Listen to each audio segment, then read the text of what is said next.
Hello again there folks, Lone Adventurer here. Thank you very much for stumbling your way upon my channel and joining me for this adventure. Today I'm going to be playing Once More Unto the Pit, which is a little print and play game from Axon N47, published by Overland Empire. But before we get to that, can I ask you to consider subscribing to my channel and hitting the bell notification icon if you want to see more solo adventures just like this one. Now this is the print-friendly version of Once More Unto the Pit, this being a game that is compatible with Mork Borg. It is unsurprising both that the font is barely decipherable, but also that there is a very cool looking version of this, but this is very simplified in order to go easy on the printer. So it is appreciated that this version was available.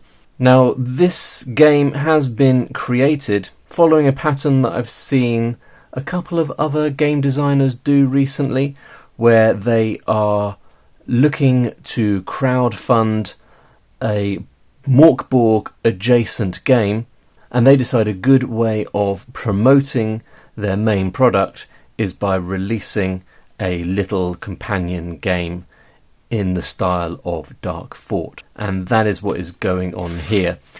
Once More Unto the Pit is the precursor of Coal and Corpses, and this is described here by Axon N47 as a spiritual rotpunk solo tabletop RPG. Descend into a blistered land of ruin, servitude and crumbling faith. A standalone solo TTRPG compatible with Mork Borg. So there's been a few solo Mork Borg adjacent games come out this year.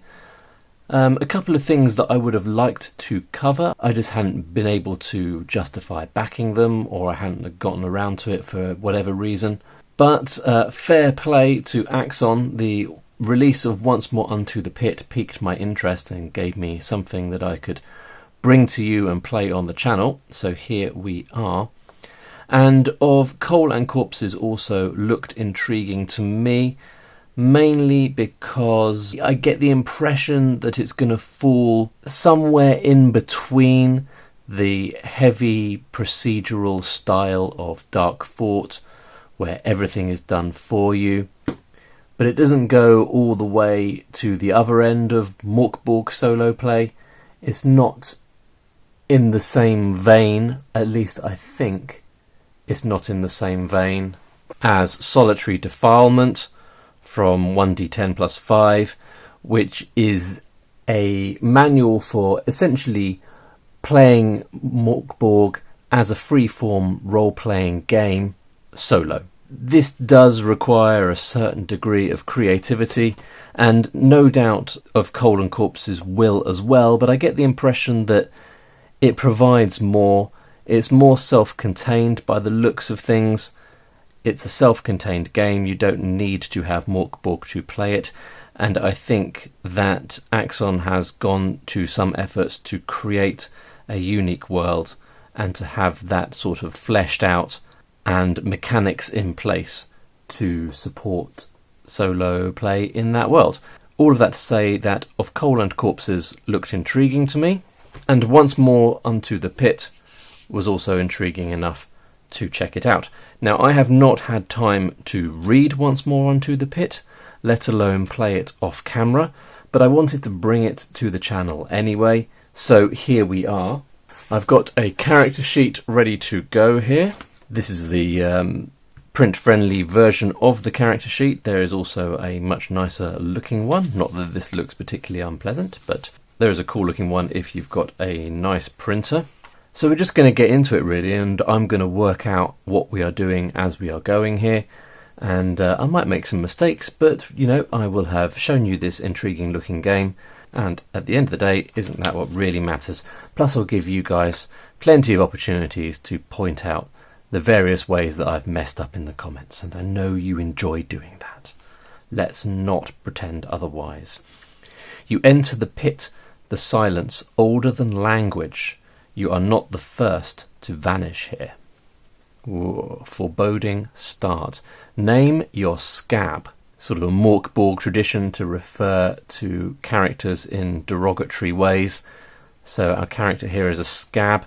We're going to roll d8 for each stat. So you've got the typically swingy Mork Borg stats there, but we're going to go for it. So we will start with strength. 5, that's good middle of the road there. So that's +1. Maybe I should put the dice over here. I don't know why I don't always have it over this side, because I'm left-handed. It just makes sense. +1 for strength. Then let's find out for toughness. 5 again, that's pretty decent. Anything that isn't wildly negative is a plus, if you see what I mean. 6 +1, alright, why not? That's for agility, and then presence. 3, well we had to have one rough one, didn't we? So -1 for presence. You begin with strength +8 hit points, so that's 9. This is your max HP, so maybe we'll put that in brackets, and then we'll put 9 there as well. Okay, so we get a starting tool. This is D4, so we'll roll a D8 and halve it. 6, so there's a 3, gives us a sickle and trowel. So this is like your weapon. I think this is like your weapon, your starting tools. So there's like a bit of a mining theme in this game. You're going down into like an old mining pit or something. So instead of weapons, we have mining tools that can be used as weapons. So this gives us D4 +1 damage, +1 to combat rolls, mining and excavation -1. Okay, I can't see a specific area for tools that might damage, so I guess possibly we should be putting it in the inventory. I like the fact that we've got a killed by section here. Games like this where their intentions on their sleeve, your character is going to die. I might put it over here. Written weapon, I should have written tool really, shouldn't I? Alright, so I've written all of that down there, otherwise I will forget. It's very possible I will forget anyway, but at least we've got it here. We're maximising the chances of recollection. So D4 +1 damage, +1 to combat, -1 to mining and excavation. So we've got godsends and maladies. This is boons and banes with a different name. So let's find out what our godsend is. 3 gives us a brute, so strength +2, that's pretty good. So +1, so that takes our strength up to +3. That is incredibly good. So we are going to be bashing heads, kicking ass and taking names. What about a malady? 6, pox-ridden. You will die in 12 rooms without a panacea. But maybe that's good for the video really, because probably 12 rooms is the max I'm going to be able to get in. So hopefully we'll find a panacea, but we'll see whether we get that far. What else have we got to do? Starting kit. Alright, so a handy item. 2, that gives us a breathing apparatus. Ignore effects of any kind of damp. Roll D4 with use. On a 1 it breaks and has a value of 0. Alright, I'm not going to have room to write that, so I'm just going to have to remember to check my breathing apparatus. We begin with D4 oatcakes, restores 4 HP each. So how many oatcakes are we getting? Just the 1. Have we got an oatcake area? No, but we do have a character portrait area, and I'm probably not going to be doing that. We probably need a name. I'm going to call my character Manic. A superstitious knick-knack. Oh, we've got more stuff going on. More stuff for me to forget. A D6 table this time. 2, horseshoe. Flee from a shade with no penalty. And with that, I guess we are ready to find out what this game is all about. So as I said, this is a Dark Fort derivative game. You can tell that already. Dark Fort games typically involve you exploring an enclosed dungeon-like location, going around, encountering enemies, rolling on lots of random tables, and not surviving too long ordinarily. There's quite a few of these games out there. I have covered a fair number of them on the channel, so people tend to send them to me when they make them now, because I'm getting a bit of a reputation of a Dark Fort adjacent game fanatic. If you want to discover more little games like this, I'll put a few links down in the description below, including to a playlist of other games that includes a number of games like this one. Right, start at the pit mouth on the OS map. There is always a merchant here, so we can always go back to the merchant. Roll D4 to generate the number of exits. The D4 also determines... Okay, so you roll 1 D4, we're going to be rolling a D8 and halving it, and it tells you the number of exits and what happens. If we roll a 1, we find a random treasure. So I guess that means the random treasure is always in a dead end. 2, a creature stands guard, you have to attack. 3, an apostle gives you a random superstitious knick-knack. Wow. Oh, sorry, this is just for the first room. Oh, that's just for the first room. That is a Dark Fort trope. The first room you have a sort of a special little table for, and after that you move on to the regular pattern. So we have tables for room size, room exits and events, and we go from there. So let's just have a little look through at what we've got before we make a start. Room exits, dangerous excavation. In the dead end you may attempt to claw your way out. Events, we've got a damp table. So if we roll a 3, we roll on the damp table. Then we've got perils, encounters, creatures, abominations, special rooms, treasures, some combat rules, mining. Okay, we'll think about mining in a second. It says mining can be done in any room after all events have been resolved. Okay, so that's a little mechanic there. Oh, look at this. This is a bit tucked away, so it's good that we have read through. It says here we've got the faint glow of bioluminescent fungi piercing the darkness in all rooms. However, that's not enough for you to operate effectively. All tests are rolled at -1 unless you have a lamp, which we do not have. Just looking in the treasure table. Oh yeah, there's the lamp, but we don't have a lamp. But you can always come back to the merchant. So I'm assuming that means the merchant you can just go and buy stuff. So really, I think the aim is to get in, save up coal or gold. A lamp costs 5 coal. So save up 5 coal, go back to the entrance and buy a lamp. We've got familiar ground. When entering an already explored room or a room you fled from, we've got to roll to see if anything happens, so that's when you're backtracking. Tests, death and injury, and then offerings. This is the aim of the game, as it were.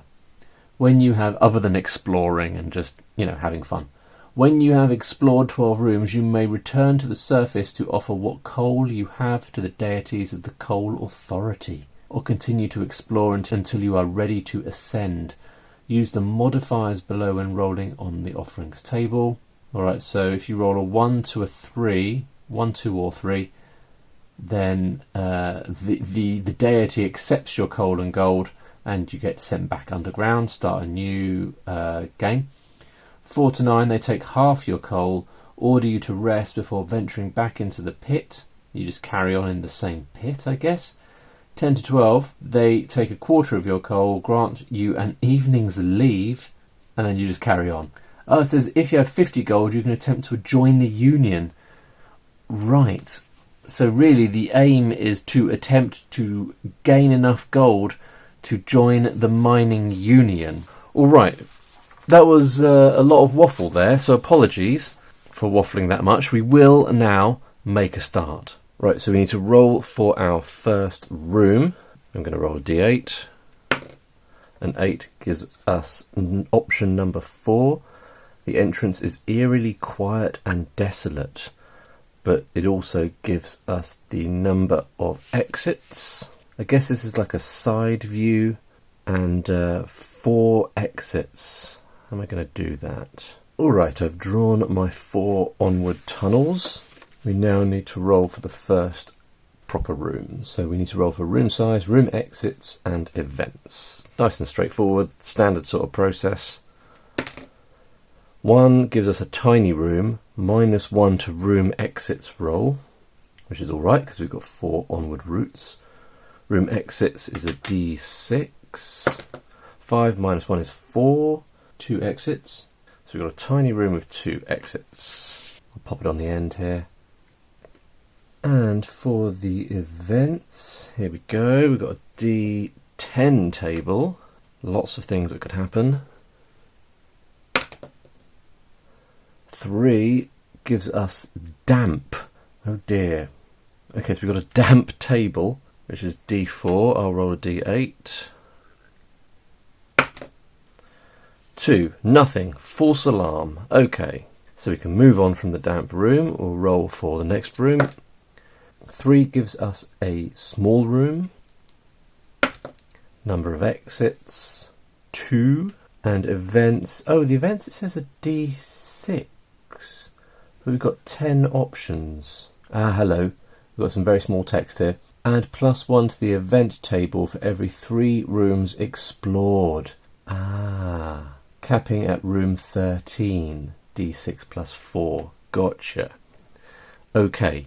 Right, so we should be rolling D6 for this table. I didn't spot that before. 2 gives us silence. Silence inspires fear. Too scared to mine. Move to the next room. Oh, so we could have mined in the previous room. Hang on, I need to draw this, don't I? I'll draw this over here. I'm just putting 1 onward route because we've got plenty of other paths we can take. Now, so this room, nothing, just silence inspiring fear, so no mining. However, in the previous room we could have mined. I'm just going to read the mining rules. Alright, so it's pretty straightforward. We're going to roll a d6 and then something might happen. We can mine because we've got our sickle and trowel weapon, but the sickle and trowel does give us -1 to mining, so we're at a disadvantage here. I also realised while I was looking at my character sheet that we have breathing apparatus, which means we can ignore the effect of mould, but there is a risk the breathing apparatus breaks, so I forgot to use that. But we're going to mine. So the room we're currently in cannot be mined, so I'm going to mark that with a little X. And then we're going to double back into the previous room, and we're going to mine there. Just because we forgot to earlier, we remembered we could have done that. And we're going to double back. So 4 minus 1 is 3, nothing but clay. But had we have rolled a 4, we would have gained 1 coal, 5, 2 coal, and 6, 2 coal and 2 gold. But we're never going to get that because we're rolling at -1. And I need to remember that darkness means -1. There's a moderate amount to remember. So all rolls are at -1. Presumably including the mining roll, so we should have actually done that at -2, which would have created a cave-in. Should we do that? No, we'll ignore the cave-in on this occasion, just because I want to, I think. Right, so that room we've attempted mining in. We're going to go on into the next room. Room size is small. Exits. Dead end. But if you roll a dead end, you roll again, and it's only a dead end if you roll a 1 twice. 2, so 1 onward route, and events. 4, we've got our first creature, so that is good. So we've got a small room with 1 onward route, and we've got an, what was it? A creature. We've got a creature. Oh, where are the creatures? Oh, there they are. They're up here. So we've only got 4 creatures, D4, but then we also have abominations. So there's 8 creatures in total. So quite a traditional dark fort number of creatures. 8 gives us an undead miner. Difficulty roll 12, 5 HP, D4 plus 1 damage. All right. Where are we going to make a note about the miner? I might just record them up here. So it's got 5 HP. Alright, let's find out about combat. Presumably it's quite similar to the Mork Borg Dark Fort model. We're going to roll D20, add on strength and compare with the monster's difficulty roll. And then we've got a little range of options here depending upon how they compare. So we are pretty good here because we are rolling at +3 strength because we are a brute, -1 because of the darkness, and +1 to combat because of our sickle and trowel. So the sickle and trowel +1 cancels out the -1 for the darkness. So we're just rolling and adding on 3 to find out our combat score. Here we go. 13, add 3 is 16, and the difficulty roll level of the undead miner is 12. So we have comfortably beaten it. And we're doing D4 +1 damage. But it does say darkness is all rolls at -1, so I'm assuming that includes this one as well. So that's 2. That's unfortunate. 2 -1, so we've only done 1 damage to the undead miner. Oh dear, we're going to have to carry on. Really, we need a better weapon, as well as a lamp, as well as the health thing we need, because we are a dead man walking, right? We are pox-ridden. We need a panacea. I'm trying to find panacea. I can't see it in the treasures list. How do we get a panacea? Okay, the only reference I can find to a panacea is the meat honey, for which we'd have to spend 10 coal or roll an 18 when trying to get treasure. And that says a panacea cures diseases and curses. So I'm guessing that might be the only way to do that. And we've already done 3 rooms, so if we do 9 more, we're going to die. Anyway, we need to carry on with the combat. Ooh, 4. That is definitely... So 4 + 3 is 7. So that is under difficulty roll. So we're going to take damage. The undead miner does D4 +1 damage. So the same as us. A roll of 4 is 2. +1 is 3. So we're taking 3 damage. Oh dear. So that takes us down to 6 hit points.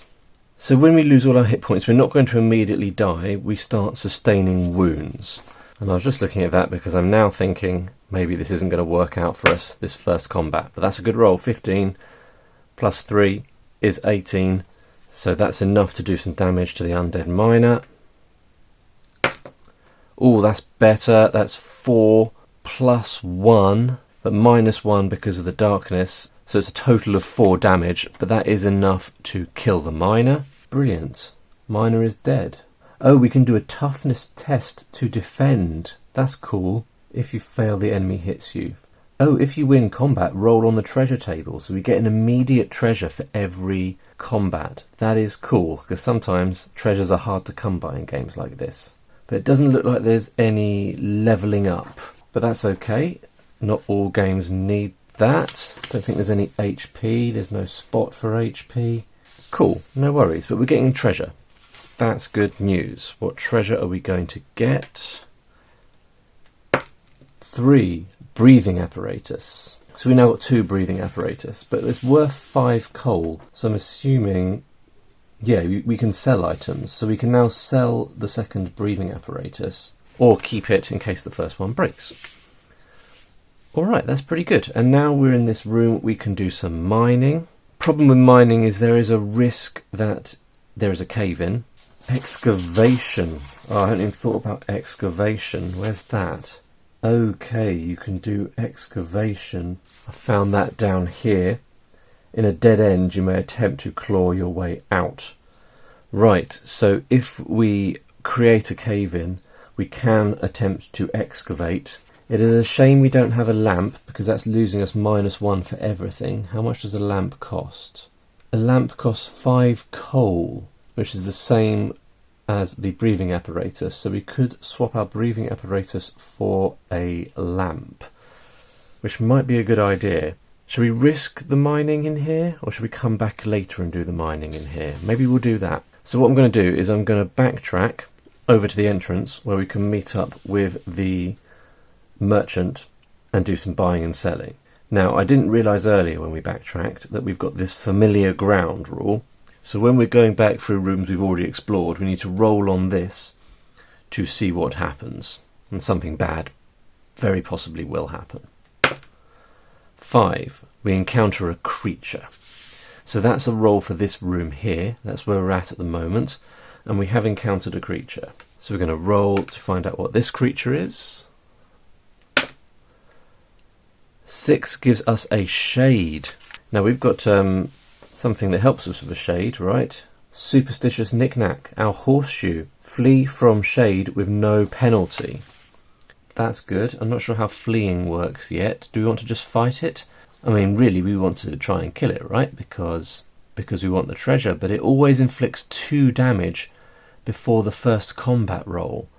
That is a little bit unfortunate, because that would take us down to 4 immediately.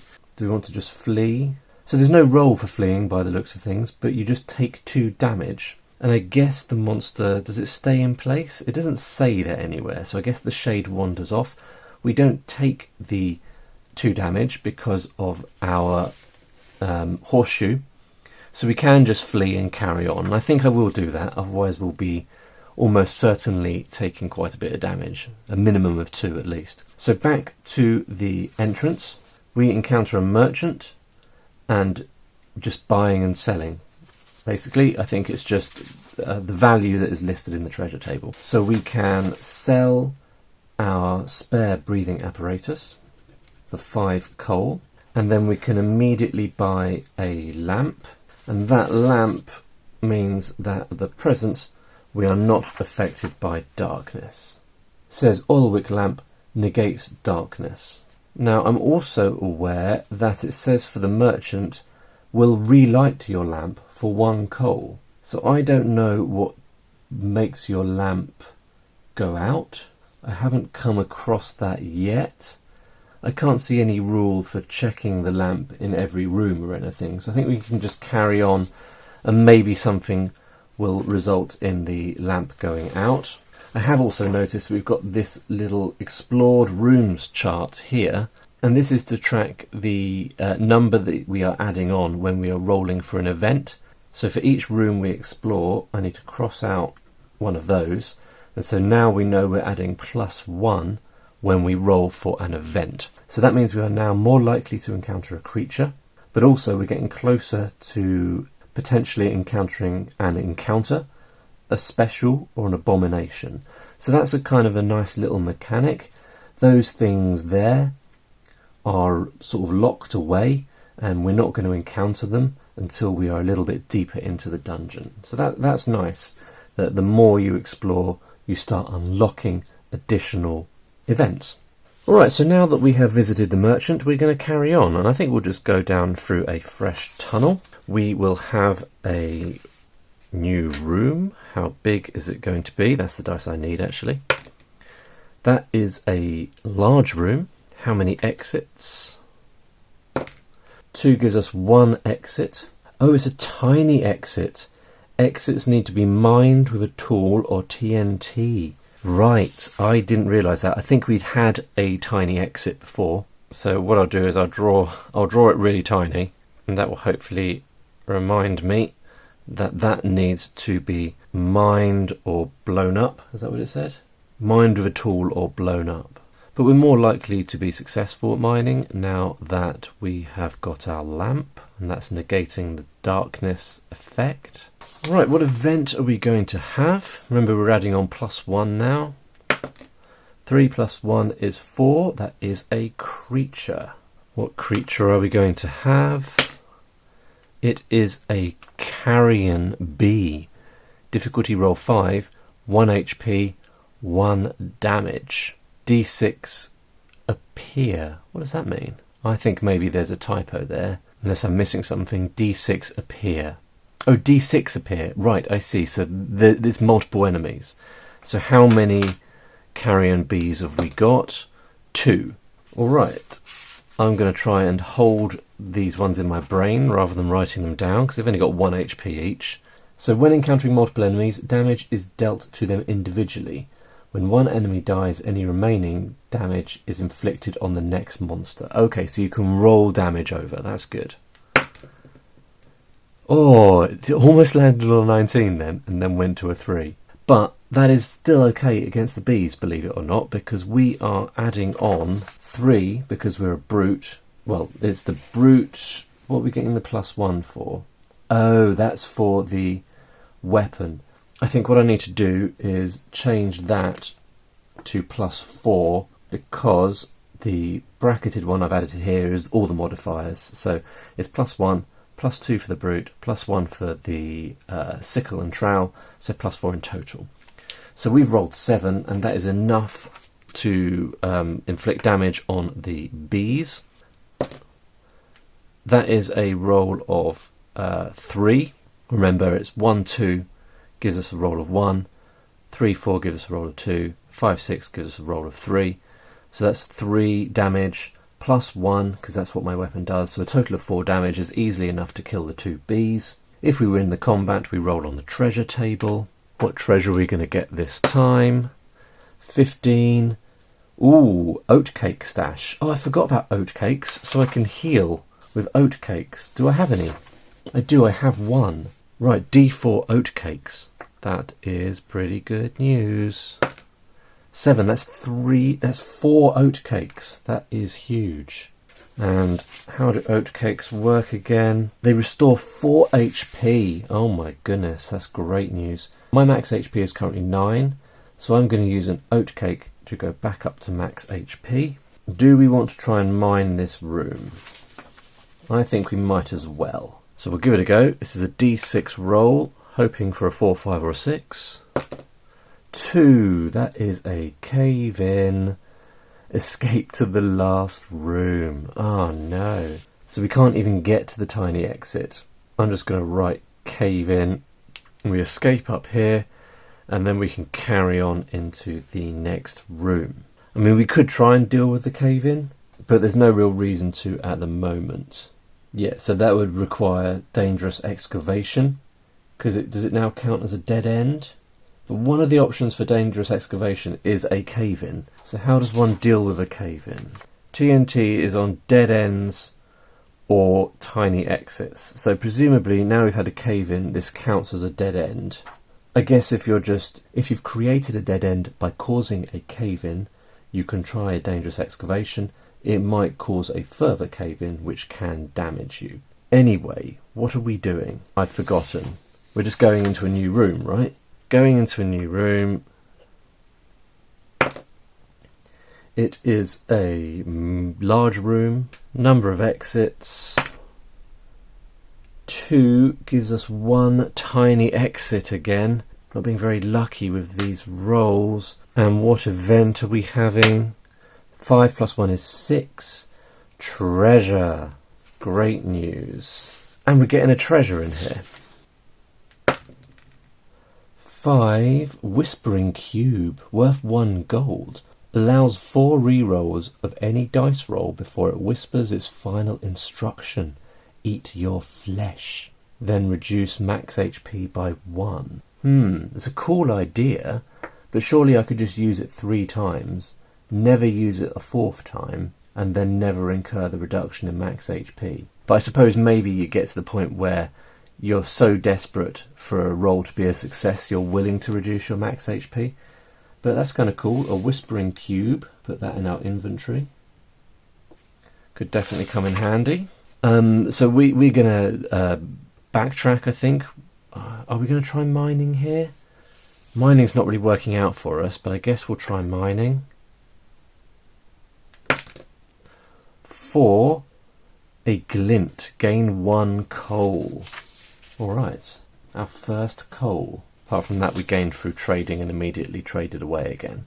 Right, so we've got a tiny onward path. Oh, mining can also be done to make tiny exits into regular exits. So do we have to still roll on the mining thing? I guess we do. So I guess that mining we just did was actually on the exit. Maybe I should have announced that first, but we'll say that the mining we just did turned the tiny exit into a regular exit. And we can carry on. Oh, I need to update our room table. We've done 5 rooms. Still rolling at +1, but we're going to start rolling at +2 after the next room. Okay, this is a medium room. And if you roll a 1, you roll twice. 3 gives us 1 regular exit. Draw that down here. There we go. Then we need to roll for event. 6, more treasure. That's good, isn't it? Who doesn't like treasure? So what treasure have we got this time? 16, that sounds good. A clay pipe worth 1 coal. So there's no ability next to it, and a clay pipe is not included in the starting kit either. So I think that's just something that can be traded for 1 coal, and that's it. So let's push on into another room. We need to update our explored rooms table. So we're now rolling at +2. Remember, we're going to have to buy that panacea before we get to room 12. I don't think I'm going to make it that far in the video. In fact, I think we'll just do 2 more rooms and then we'll call it a day on this one. This room has been mined. I should have marked that with an X. Possibly I've been forgetting some stuff. Next room is a large room. It has got 2 exits. Don't get that very often down here, at least in this mine. And the event is 3 damp. So we've got a large room, 2 onward paths. And we need to roll on the damp table. No, we don't need to roll on the damp table because we have our breathing apparatus. But there's a 1 in 4 chance that it will break. So if I roll a 1 or a 2, it will break. 2, boo. So our breathing apparatus has broken. Bit of a shame. Let's mine this room just for fun. 5, 2 coal, a glimmer. So we spot 2 coal, taking us up to 3 coal. And we'll go through into one final room for the playthrough. It is a tiny room, -1 to room exits. 5, 4, so 2 exits, a tiny room with 2 exits. That room has been mined. Roll for an event. I think I've forgotten to mark a couple of rooms here, but we're still rolling at +2 for the event. 4 + 2 is 6. Treasure. We've got so much treasure. 19. What does that give us? A rotten corpse worth 1 coal. So I guess we're now dragging a rotten corpse around that has a 1 coal value. Everything's valuable to someone. Alright, I think I'm going to leave it there, folks. But I like this one, actually. There's a lot going on in it, and the little explored rooms mechanic means that stuff is held off from you. That's kind of cool. After this room, we would have started rolling at +3, which means that there would have been a chance of a special, as well as an encounter, which we never actually had. You can encounter a lone survivor, a Morlock, a serpentine, a dingy damaged mirror, and something called the seal. And those godsends and maladies means that you are playing quite varied characters. And I kind of like the mining mechanics. That's all pretty interesting. It adds a different sort of level to it, the risk of things collapsing, and then mechanics for mining and dealing with caves in and rock falls. Very cool. Nice little game. So check that one out. I think it is Pay What You Want on itch.io. There'll be a link in the description down below. And obviously check out Axon N47's Kickstarter and follow along if you are intrigued by that proposition. Let me know in the comments down below what you think of this one. Are we reaching Dark Fort saturation at this point? Maybe we are, but all the ones I've played, everything brings a couple of different mechanics, or, you know, just different ideas for the creatures, different settings. So I'm not sure. Anyway, let me know what you think down below. Otherwise, I'll see you next time. Bye for now.